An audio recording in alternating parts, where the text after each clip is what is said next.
نہ ہو، ہمیں اس سکون کی اہمیت کا اندازہ نہیں ہو سکتا۔ اگر ہمیں بتایا بھی جائے نا کہ زمین ہل رہی تھی تو ہم اس کو یہی سمجھے کہ اچھا جی جھولا ہی ملتا پہ ہوئے گا، لیکن وہ جھولا نہیں ہے بھائی، وہ ہلاکت ہے، نری ہلاکت۔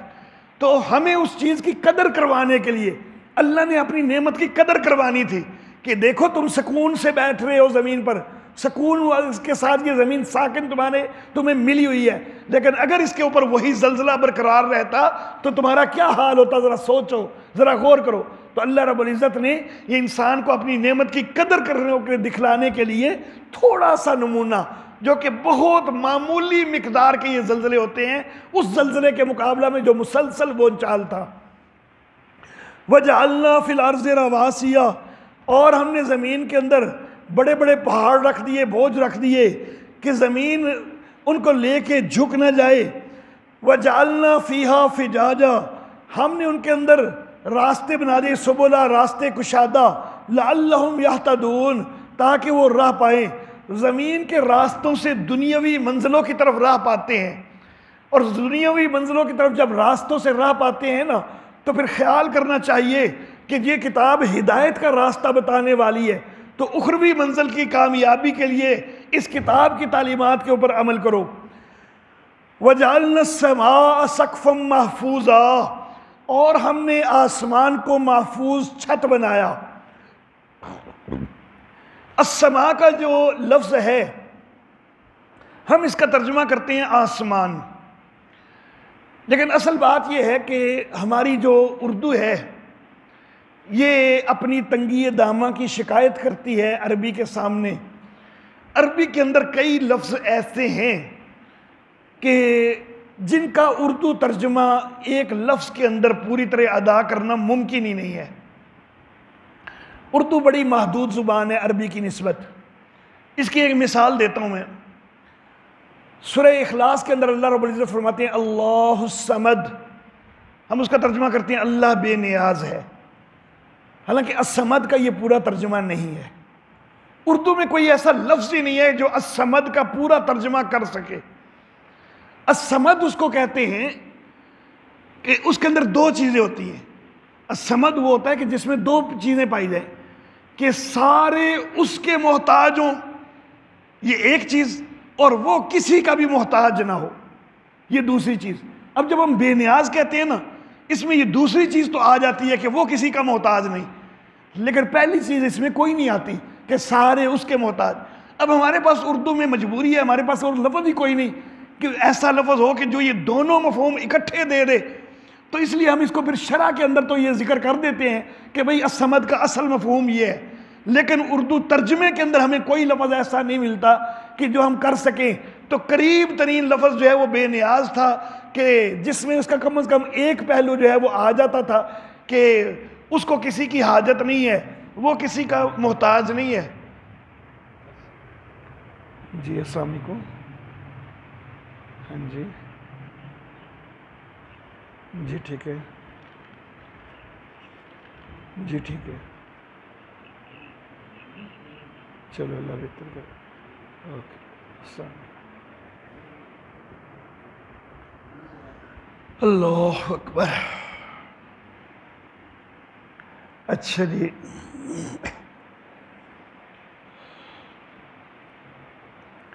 تو یہاں پر جو السماء کا لفظ ہے نا، تو یہ لفظ بھی ایسا لفظ ہے کہ اردو اس کا ترجمہ کرنے سے قاصر ہے۔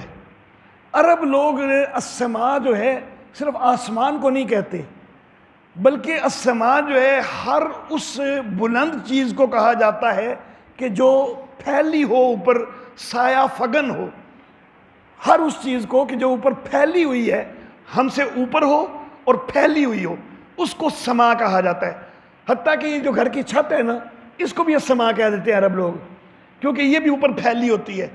تو اوپر، وہ اوپر والے آسمان سے لے کے گھر کی چھت تک ہر چیز جو ہے وہ اس کے لیے السماء کا لفظ بول دیتے ہیں۔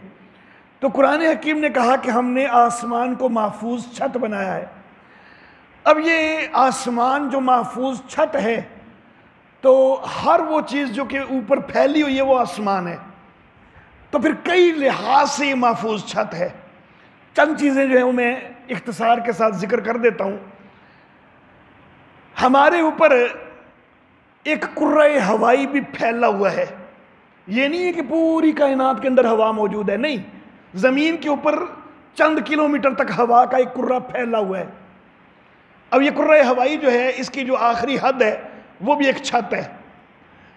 اب یہ جو کرۂ ہوائی ہے یہ ہمیں شہاب ثاقب سے محفوظ کرتا ہے. شہاب ثاقب جو ہیں وہ پتھر کہ جن کے متعلق قرآن حکیم کہتا ہے کہ جنات آسمانوں کی باتیں سننے کے لیے جاتے ہیں تو ان کو وہ پتھر مارے جاتے ہیں. آگے وہ پتھر جو ہے نا وہ خلا کے اندر گردش کرنے لگ جاتے ہیں، اور اربوں سال بھی کئی دفعہ گردش ان کی جاری، کئی پتھروں کی کروڑوں سال گردش جاری. مختلف اوقات میں وہ پتھر اللہ کی طرف سے برسائے جاتے ہیں، فرشتے برساتے ہیں. اب ان کی گردش جاری رہتی ہے مسلسل خلا کے اندر. خلا اس کو کہتے ہیں کہ جس حصے کے اندر ہوا تک بھی نہیں ہے، جو بالکل خالی ہے. اللہ اللہ. اب یہ جو پتھر شہابیے یہ جس وقت خلا کے اندر گردش کرتے رہتے ہیں اربوں سال تک بھی، پھر کبھی کبھی یوں ہوتا ہے کہ کسی ستارے کی یا کسی سیارے کی یا کسی سیارچے کی کشش ان کو اپنی طرف کھینچتی ہے. خلا کے اندر گردش کرتے کرتے اگر کسی یہ ایسی جگہ پر پہنچ جائے کہ جہاں پر کسی ستارے کی کشش ثقل موجود ہے، وہ ان کو اپنی طرف کھینچتی ہے. جب وہ اپنی طرف کھینچتی ہے تو یہ اس کے اوپر آ گرتے ہیں. زمین کے اندر بھی کشش ثقل موجود ہے.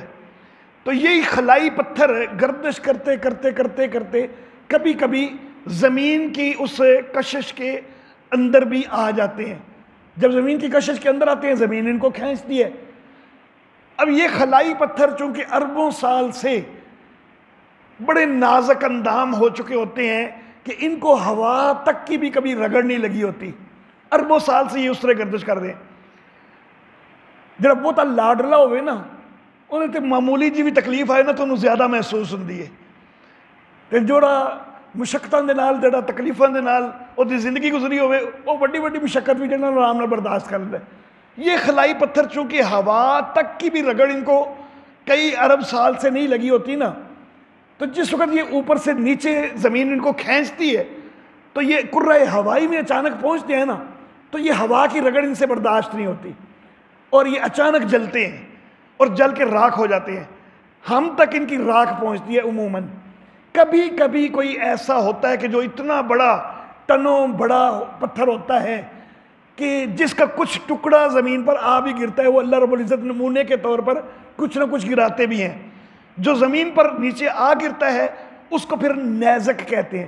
جو درمیان میں ختم ہو جاتا ہے، آپ کئی دفعہ دیکھتے ہیں آسمان پہ اچانک ایسے شعلہ لپکتا ہے، لوگ سمجھتے ہیں کہ یہ ستارہ ٹوٹا ہے. وہ ستارہ نہیں ٹوٹا، وہ یہی کرۂ ہوائی کے اندر یہ شہابیے داخل ہوتے ہیں.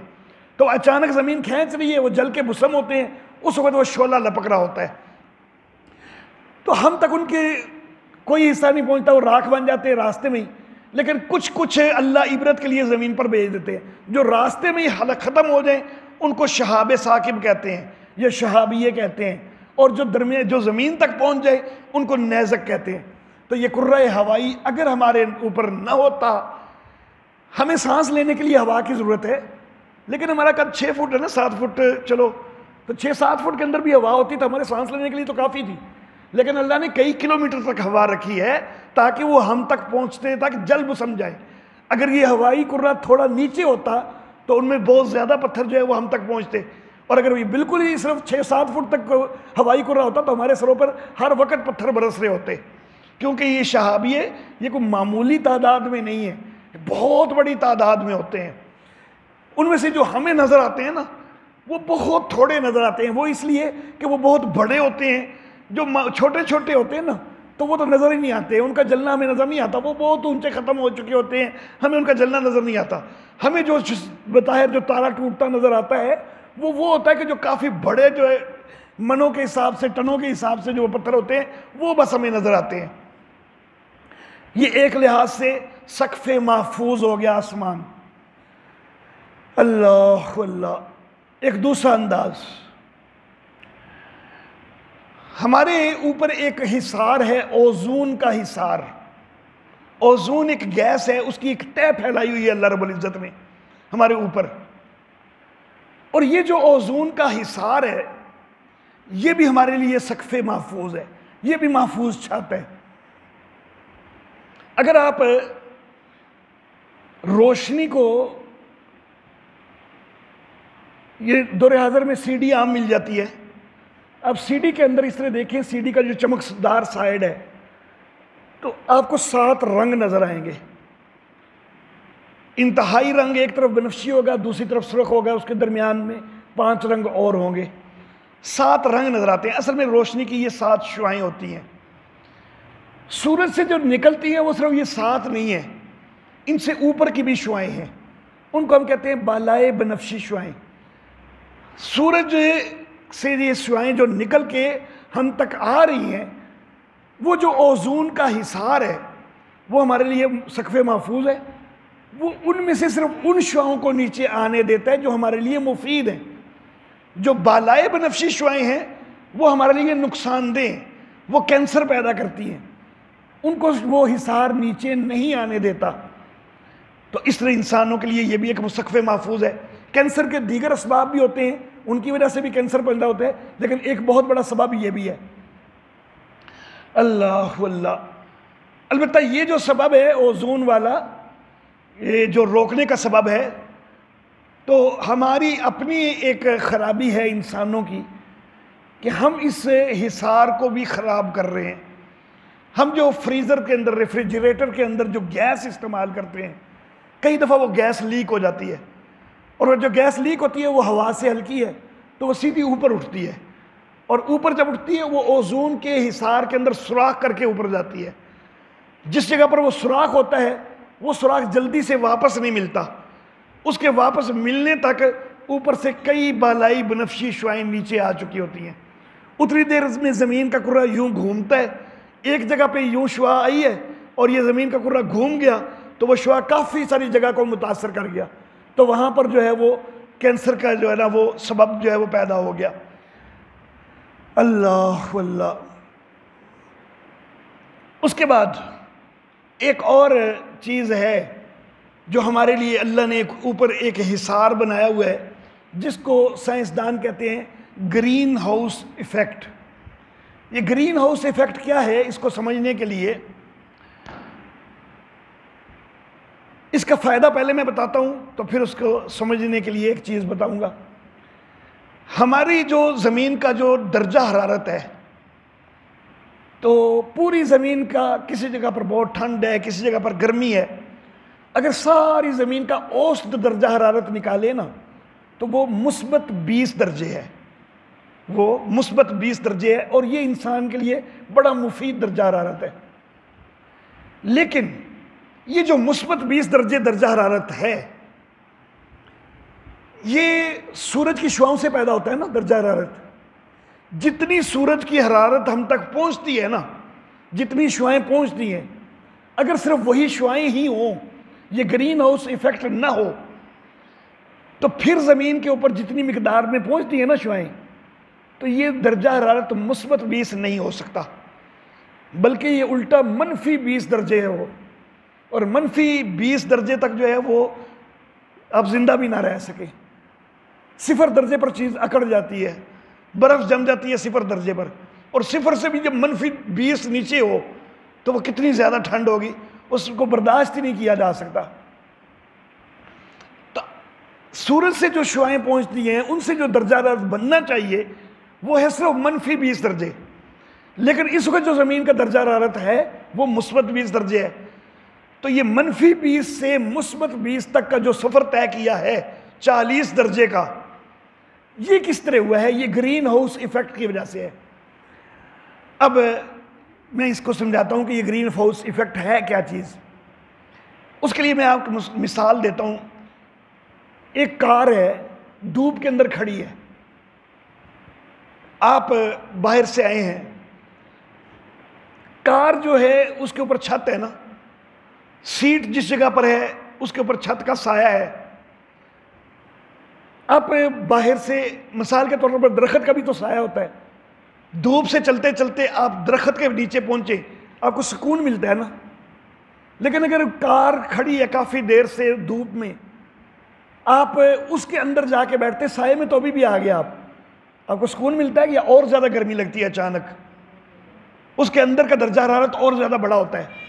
وجہ کیا ہے کہ سورج کی شعاعیں جب اس کے شیشے سے ٹکراتی ہیں، شیشے سے ٹکرا کے اندر داخل ہو جاتی ہیں، سورج کی شعاعیں بڑی طاقتور چیز ہیں، اندر داخل ہو جاتی ہیں، لیکن اندر داخل ہونے میں ظاہر ہے کہ ان کی کچھ قوت کم ہو جاتی ہے، شیشے سے ٹکرا کے انہوں نے اندر جانا ہے، اندر جا کے وہ سیٹ کو ٹکراتی ہیں، کچھ قوت اور کم ہو گئی، وہاں سے واپس نکلتی ہے نا جب، اب آگے پھر شیشہ ہے یا اوپر چھت ہے، اب وہ اتنی کمزور ہو چکی ہے کہ واپس نہیں نکل پاتی، تو وہ اندر ہی گردش کرنے لگ جاتی ہیں، گرمی اندر بڑھنے لگ جاتی ہے، شعاعیں اندر آتی زیادہ ہیں، باہر نکل نہیں پاتی۔ جو درخت کے نیچے ہے نا، تو وہاں پر تو ادھر سے شعاع ہی ادھر ادھر پھیل گئی، بس ختم، وہاں پر آپ کو سکون ملتا ہے، لیکن جو گاڑی کے اندر ہے وہاں شعاع آتی تو ہے، باہر نہیں جا سکتی، جب باہر نہیں جا سکتی درجہ حرارت بڑھ جاتا ہے۔ تو گرین ہاؤس ایفیکٹ بھی اللہ نے ایسا بنایا ہے کہ یہ جو ہے نا ہوا کے اندر نمی کے قطرات وغیرہ کے ذریعے کہ سورج کی شعاعیں آتی ہیں ہمارے نیچے، زمین سے ٹکراتی ہیں، ٹکرا کے واپس اٹھتی ہیں۔ اگر یہ ہوا کے نمی کے قطرات وغیرہ جو گرین ہاؤس ایفیکٹ جس کو کہا جاتا ہے، اگر یہ نہ ہو، یہ ساری شعاعیں واپس ہو جائیں اور پھر زمین کے اندر درجہ بہت تھوڑا ہو اور وہ -20 درجے کا ہو، لیکن ہوتا یہ ہے کہ وہ گرین ہاؤس ایفیکٹ کی وجہ سے زمین سے ٹکرا کے اوپر ادھر اس نظام کو ٹکراتی ہیں، پھر آتی ہیں، پھر ٹکراتی ہیں، وہ زمین کے ارد گرد ہی گردش کرتی رہتی ہیں، اس لیے ہمارا درجہ حرارت -20 سے +20 تک پہنچ جاتا ہے، جو ہماری زندگی کے لیے بڑا بہترین ہے۔ تو یہ بھی ایک سقف محفوظ کا انداز ہو گیا۔ اللہ اللہ، ایک اور فان ایلن بیلٹ ہے، ایک پٹی ہے فان ایلن بیلٹ، اور وہ جو ستاروں سے تابکاری آتی ہے وہ اس کو روکتی ہے ہم تک پہنچنے سے۔ اگر وہ تابکاری آتے رہے ہماری زندگیاں تباہ ہو جائیں، ہم ہر وقت بیمار پڑے رہیں، لیکن وہ اس چیز سے ہمیں روکتی ہے۔ تو یہ کئی لحاظ سے اللہ رب العزت نے آسمان کو سقف محفوظ بنایا۔ وہ جو اوپر والا آسمان ہے نا، اس کا ابھی تک سائنسی تحقیقات وہاں تک پہنچ ہی نہیں سکی، تو لیکن نیچے نیچے کئی ایسی محفوظ چھتیں ہمیں نظر آ رہی ہیں کہ پھر اوپر اور کتنے کائنات کے قدرت کے نمونے ہوں گے وہ تو اللہ ہی بہتر جانتا ہے۔ تو وَجَعَلْنَا السَّمَاءَ سَقْفًا مَحْفُوظًا، ہم نے آسمان کو محفوظ چھت بنایا ہے۔ وَهُمْ عَنْ آيَاتِهَا مُعْرِضُونَ، اور یہ دیکھیں نا اتنی نشانی ہے، ان سب سے پھر بھی راضی کیے جا رہے ہیں لوگ، ان کے اوپر غور تو کریں نا، غور کریں تو ایمان کی طرف آنا چاہیے۔ وَهُوَ الَّذِي خَلَقَ اللَّيْلَ وَالنَّهَارَ وَالشَّمْسَ وَالْقَمَرَ، اور وہی ہے کہ جس نے رات بنائی، دن بنائے، سورج چاند بنائے، کل فی فلک یسبحون، ہر چیز اپنے اپنے مدار میں تیر رہی ہے۔ ان میں رات اور دن تو مدار میں تیرتے نہیں ہیں، وہ تو وقت ہیں۔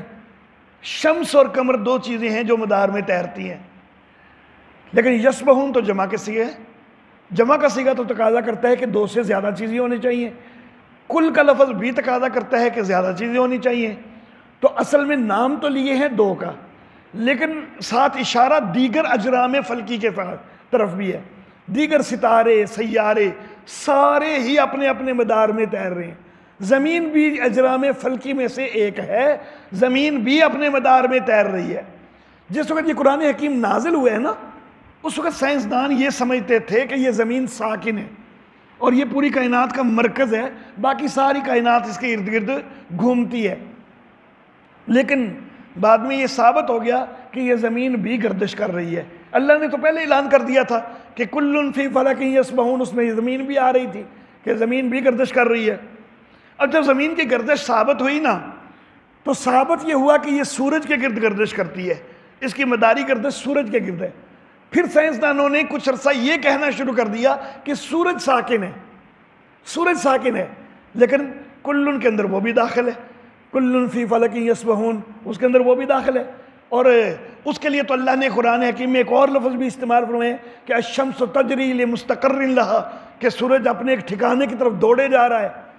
تو سائنسدان سورج کو کافی عرصہ ساکن کہتے رہے، لیکن دور حاضر میں سائنسدان مجبور ہو گئے ہیں یہ ماننے پر کہ نہیں، سورج بھی ساکن نہیں ہے، بلکہ وگا نام کا ایک ستارہ ہے، سورج مسلسل اس کی طرف بڑھ رہا ہے، لیکن آگے وہ وگا بھی آگے جا رہا ہے، وہ بھی آگے بڑھتا جا رہا ہے، ہر ایک چیز اپنے اپنے مدار میں تیر رہی ہے۔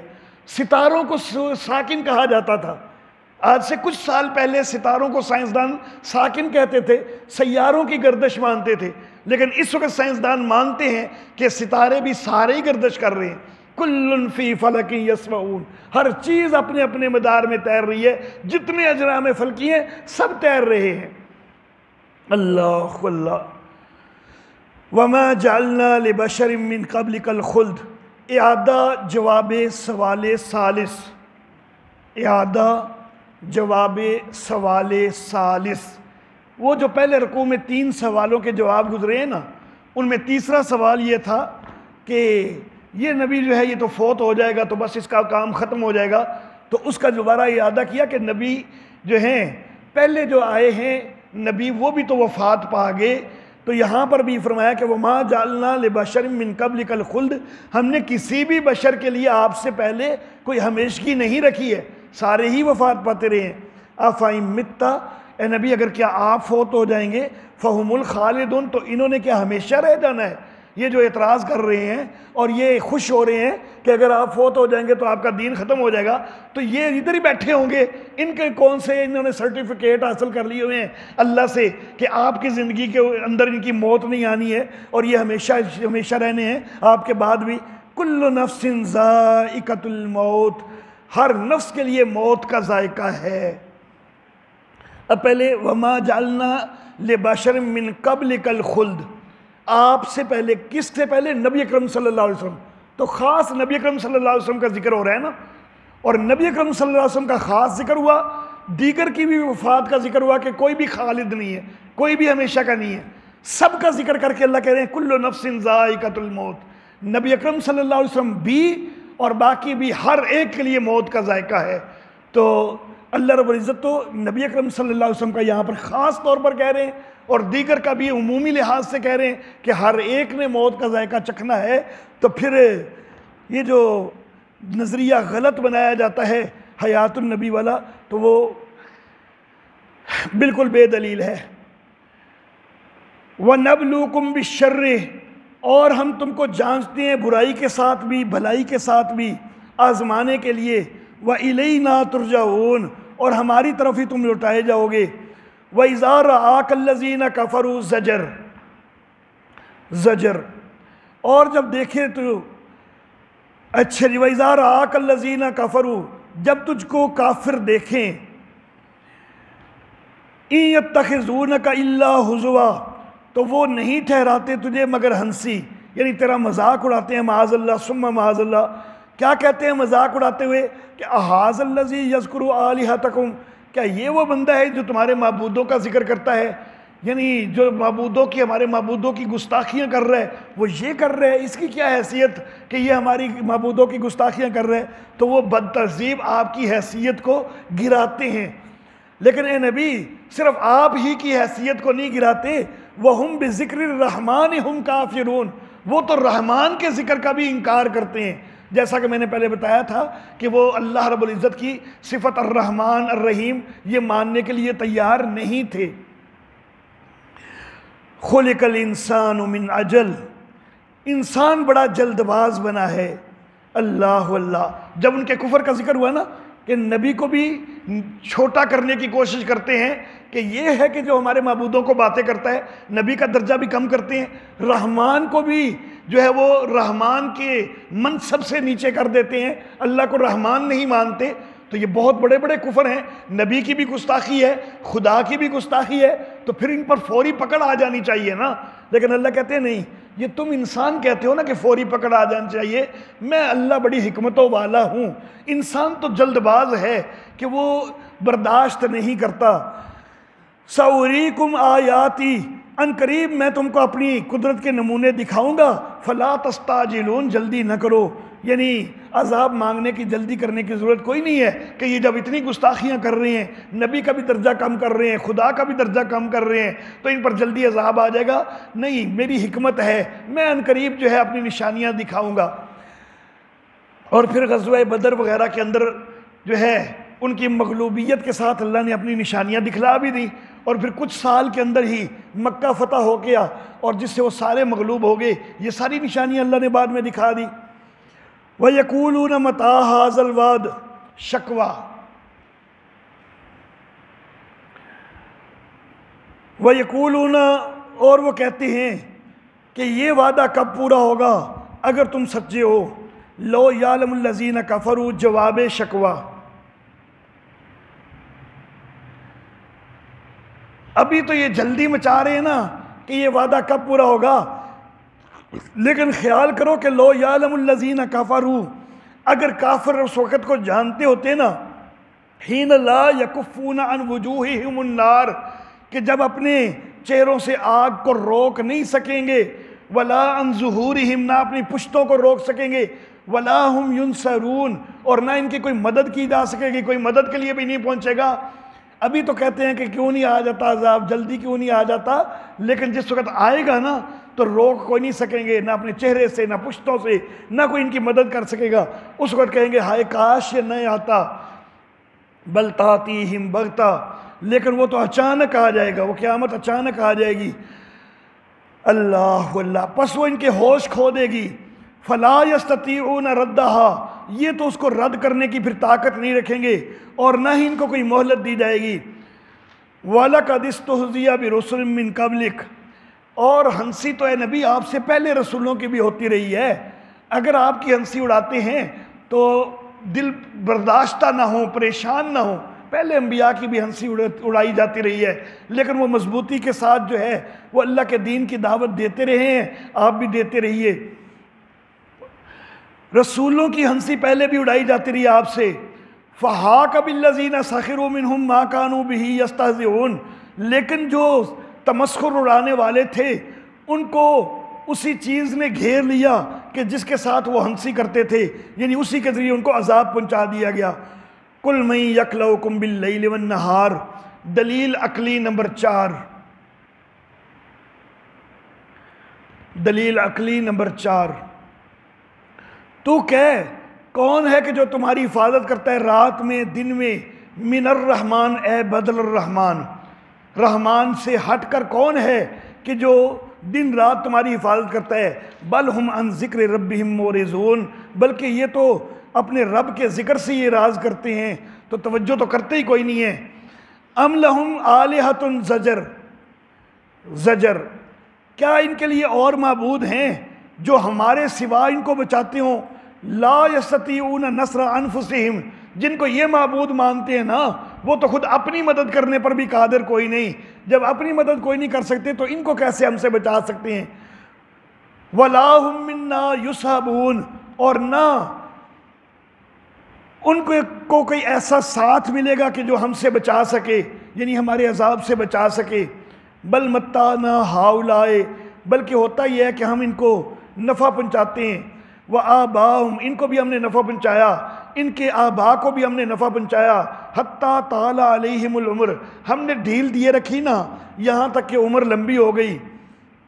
افلا یرونا، کیا یہ دیکھتے نہیں ہیں کہ انا ناتی الارض، کہ ہم زمین کو اس کے کناروں سے گھٹاتے چلے آ رہے ہیں، آہستہ آہستہ اسلام کے اندر لوگ زیادہ داخل ہوتے جا رہے ہیں، کفر کا دائرہ تنگ ہوتا جا رہا ہے۔ تو ایک وقت ایسا اور بھی آئے گا کہ جس وقت اس کے اندر تیزی آئے گی اسلام کے پھیلنے میں، اور کفر کے لیے زمین اور تنگ ہو جائے گی۔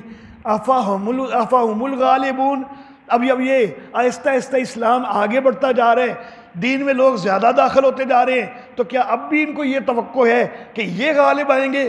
ٹھیک ہے، اس وقت ان کی بڑی کثرت ہے، مسلمان بہت زیادہ آگے بڑھنے کے باوجود بھی ابھی بڑے کم ہیں، لیکن بہرحال یہ بڑھ رہے ہیں، وہ کم ہو رہے ہیں، تو غلبہ مسلمانوں کو ہی حاصل ہوگا کیونکہ اللہ کی مدد ان کے ساتھ ہے۔ قل انما انذرکم، تو کہہ میں تم کو ڈر سناتا ہوں وحی کے ذریعے۔ وَلَا يَسْمَعُ الصُّمُّ الدُّعَاء، اور جو بہرا ہوتا ہے نا وہ پکار کو نہیں سنتا، اِذَا مَا يُنذَرُونَ، جب ان کو ڈرایا جائے، وَلَئِن مَسَّتْهُمْ، اور اگر ان کو پہنچے ایک بھاپ تیرے رب کی عذاب کی، تو وہ کہیں ہائے ہماری خرابی، ہم ظالم تھے۔ وَنَزَعُ الْمَوَازِينَ، تخویف اخروی، تخویف اخروی، ہم ترازو رکھیں گے انصاف کے قیامت کے دن کے لیے، فَلَا تُظْلَمُ نَفْسٌ شَيْئًا، کسی نفس پر کوئی ظلم نہیں ہوگا، وَإِنْ كَانَ مِثْقَالَ حَبَّةٍ مِّنْ خَرْدَلٍ، اگر کوئی ایک دانے کے رائی کے دانے کے برابر بھی کوئی عمل ہوگا نا، أَتَيْنَا بِهَا، ہم اس کو بھی سامنے لے آئیں گے، وَكَفَى بِنَّا حَاسِبِينَ، اور ہم کافی ہیں حساب لینے والے، یعنی ہر چیز کا حساب لینا ہمارے لیے کوئی مشکل نہیں ہے، رائی کے دانے کے جتنا بھی کوئی عمل ہے وہ ہم سے کوئی پوشیدہ نہیں ہے۔